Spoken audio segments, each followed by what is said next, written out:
آئیے کتاب رحمت سورہ الکہف اٹھائیں۔ اللہ تعالیٰ نے ایک واقعہ بیان کیا ہے حضرت موسیٰ اور حضرت خضر علیہ السلام کا، کہ حضرت موسیٰ علیہ السلام عزم مصمم کر کے جب چلے تو اللہ فرماتا ہے کہ ہم نے حضرت موسیٰ علیہ السلام کو جس بندے کی نشانی بتائی تھی وہ بندہ ان کو وہاں مل گیا۔ سفید چادر اوڑے حضرت خضر علیہ السلام وہاں لیٹے ہوئے تھے، تو یہ جا کے ان کے پاس کھڑے ہو گئے کہ حضرت میں آپ کی خدمت میں اس لیے آیا ہوں کہ اللہ نے آپ کو جو خصوصی علم عطا کیے ہیں میں ان کو سیکھنے کی غرض سے آپ کی چوکھٹ پہ آیا ہوں۔ کہا تم میرے ساتھ صبر نہیں کر پاؤ گے، معاملے مشکل ہیں، سفر دشوار ہے، منزل کٹھن ہے، اور میرے معاملات ایسے ہیں کہ تم اعتراض کرو گے، اس کے بغیر تم رہ نہیں سکتے۔ حضرت موسیٰ علیہ السلام نے کہا اگر اللہ نے چاہا تو آپ دیکھیں گے میں صبر کروں گا، اور آپ کے کسی حکم کی کسی کام کی میں نافرمانی نہیں کروں گا، کسی کام کا انکار نہیں کروں گا۔ کہا کہ اچھا شرط یہ ہے کہ جو میں کروں اس پر تم اعتراض نہیں کرو گے، سوال نہیں کرو گے، یہاں تک کہ میں خود ہی نہ بتاؤں۔ تو کہا کہ یہ شرط ٹھہری، میں کوئی بات نہیں کروں گا۔ فانطلقا، دونوں چل پڑے، دریا کے پار جانا تھا۔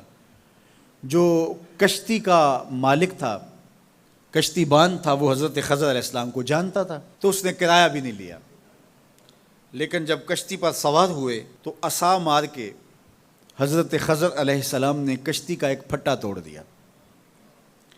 تو بے ساختہ حضرت موسیٰ علیہ السلام نے کہا آپ نے پھٹا توڑ دیا، یہ سارے ڈوب جائیں؟ کہا میں نے کہا تھا نا تم میرے کاموں پہ صبر نہیں کر پاؤ گے۔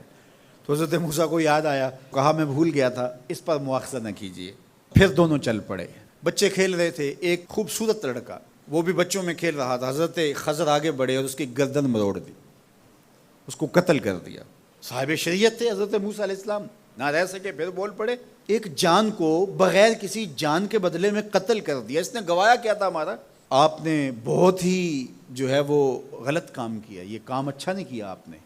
کہا میں نے کہا نہیں تھا کہ تم میرے ساتھ صبر نہیں کر پاؤ گے۔ کہا ایک موقع اور دے دیجئے، اب اگر میں نے کوئی اعتراض اٹھایا تو پھر دوبارہ مجھے آپ اپنی صحبت میں نہ رکھیے، عذر تمام ہو جائے گا۔ پھر دونوں چل پڑے، یہاں تک کہ ایک بستی میں دونوں آئے تو آپ نے بستی والوں سے کہا کہ ہم مہمان ہیں، آپ ہماری مہمان نوازی کیجیے، کھانا کھلائیے۔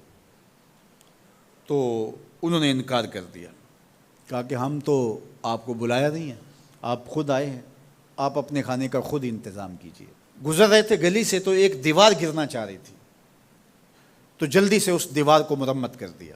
کہا حضرت ہم اگر چاہتے تو اس پہ اجر لے سکتے تھے، انہوں نے ہمیں کھانا تک نہیں دیا اور ہم ان کی دیواریں سیدھی کر رہے ہیں۔ کہا اب تمہاری میری جدائی ہو گئی، تم نے یہ بھی اعتراض کر دیا۔ تو انہیں یاد آیا کہ وہ یہ بھی اعتراض ہو گیا۔ اب میں تمہیں بتاتا ہوں کہ یہ 3 کام میں نے کیوں کیے۔ اللہ اکبر۔ اب سنیے، قرآن ہمیں بتاتا ہے کہ ظاہری علم بھی ہوتا ہے لیکن کوئی باطنی علم بھی ہوتا ہے۔ کہا وہ پہلی بات کشتی والی سنو، یہ 2 مسکین بچوں کی کشتی تھی، ان کے گھر کا چولہا اس کی کمائی سے جلتا تھا۔ دریا کنارے کنارے ایک ظالم بادشاہ رہا تھا جو لوگوں کی کشتیاں چھین رہا تھا، ہم نے تھوڑا سا عیب لگا دیا، وہ ٹوٹی کشتی چھوڑ کے چلا گیا۔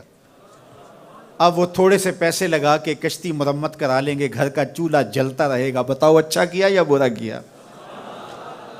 کہا رہی بات اس بچے کی جس کو ہم نے قتل کیا، اس کے ماں باپ مومن تھے، نیک تھے، صالح تھے، بچے نے بڑا ہو کے بہت برا ہونا تھا، ہم نے اس کو قتل کر دیا، اللہ اس کے بدلے ان کو بہتر اولاد دے گا۔ علماء تفسیر نے لکھا ہے اس بچے کے بدلے میں اللہ نے ان والدین کو ایک بیٹی عطا کی جس کی نسل سے 70 نبی پیدا ہوئے۔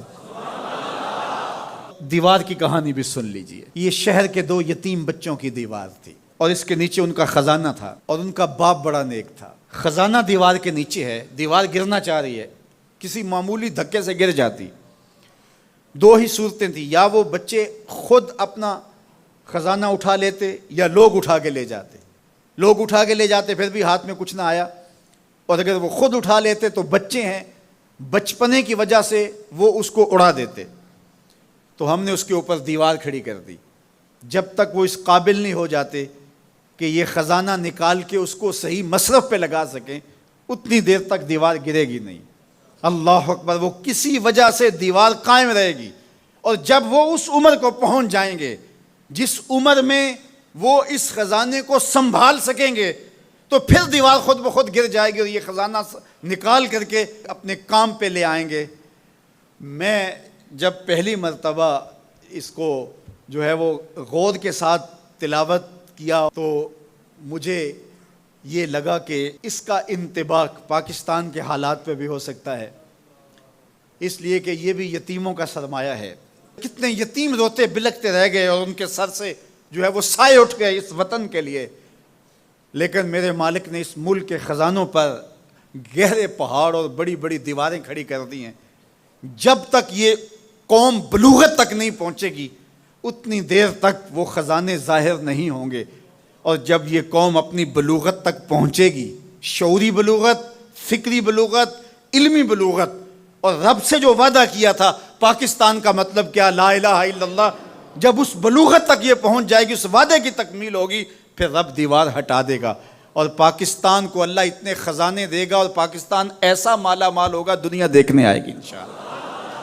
اس لیے رب نے دیواریں بنا کے رکھی۔ تمہارا باپ معین الدین چشتی بڑا نیک تھا، تمہارا باپ داتا گنج بخش علی حجویری بڑا نیک تھا، تمہارا باپ حضرت مجدد الف ثانی بڑا نیک تھا، ان کی وجہ سے میں دیواریں کھڑی کر رہا ہوں اور مضبوط حصار لگا رہا ہوں تمہارے خزانوں پر، اور وہ وقت آئے گا جب تم بلوغت کی عمر کو پہنچو گے، دیواریں ہٹ جائے گی اور تمہارا وطن زمانے پہ مہکتے پھول کی طرح اور چمکتے ستاروں کی طرح اور روشن آفتاب کی طرح چمکتا اور مہکتا دکھائی دے گا، اور زمانہ پاکستان دیکھنے آئے گا، پاکستان دنیا کی قیادت کرے گا انشاءاللہ۔ تو کہا یہ تعویل ہے ان باتوں کی جو باتیں میرے رب نے مجھے بتائی، اور یہ میں نے اپنی مرضی سے نہیں کہیں، اور جو میں نے کیا اپنی مرضی سے نہیں کیا۔ تو یہ باطنی باتیں ہیں، شاید یہ باطنی باتوں کے جوش میں یہ بات بھی میں کر گیا۔ وہ کیا کسی نے کہا تھا کہ بھری محفل میں ایک راز کی بات کہہ دی، بڑا بے ادب ہوں سزا چاہتا ہوں۔